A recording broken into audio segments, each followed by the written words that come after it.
La troisième chose, c'est que même si on parle de tabous, les tabous les plus importants, je vais vous en donner un, au risque de me faire crucifier, les tabous, les choses les plus simples, les plus évidentes dans la transmission, on n'a toujours pas le droit de le dire, mais je vais vous le dire quand même. Quand même, on a un problème majeur avec le sida dans ce pays, c'est que la population des gens qui ont des coïtanos réceptifs ont un taux de transmission et d'infection qui est aussi élevé qu'il y a 30 ans.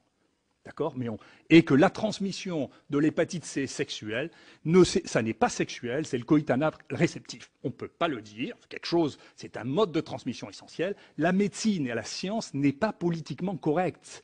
Elle est ce qu'elle est.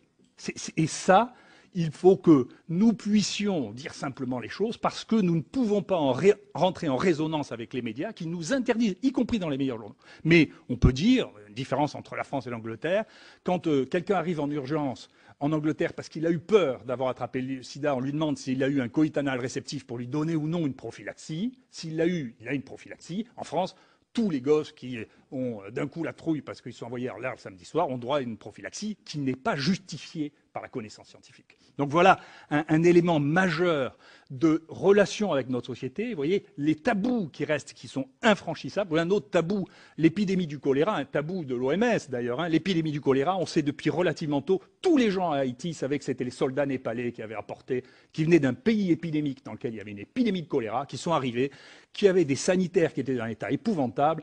Et le travail qu'a fait Renaud Piarou n'a même pas été examiné par le Lancet parce que c'était tabou. On ne pouvait pas dire que c'était les bons soldats qui étaient venus pour faire du bien à Haïti, qui ont tué 10 000 personnes parce que les conditions sanitaires et la déclaration de l'épidémie de choléra à l'intérieur du camp de Népalais n'a pas été faite. D'accord ? Voilà des éléments majeurs qui ne sont pas mineurs, ça c'est des choses majeures. Notre rapport à la société fait qu'on ne peut pas dire ce que nous savons. La deuxième chose que je voudrais dire, et qui est un point important, c'est le rôle des carnivores dans l'émergence des maladies. C'est ce qu'on est en train de découvrir quand même.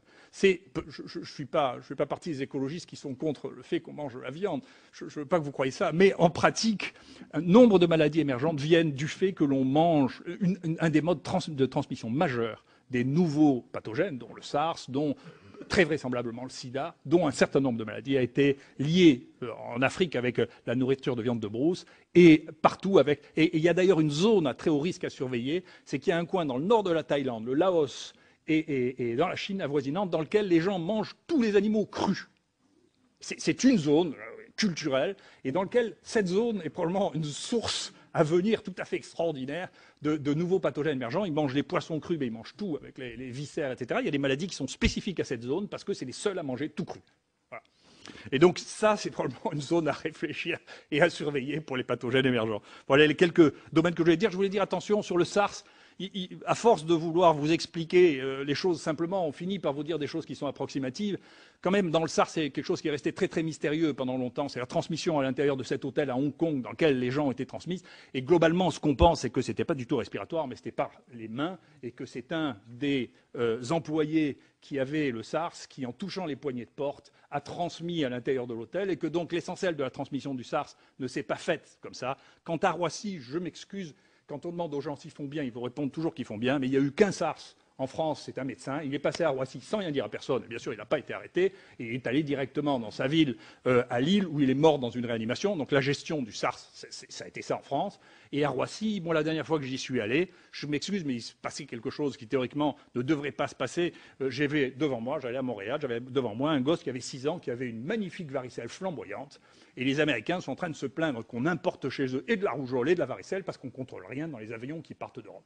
Donc je suis plus dubitatif que vous sur la qualité de la prévention des maladies transmissibles à Roissy. Franchise est la règle dans nos échanges. On peut applaudir le professeur Raoult.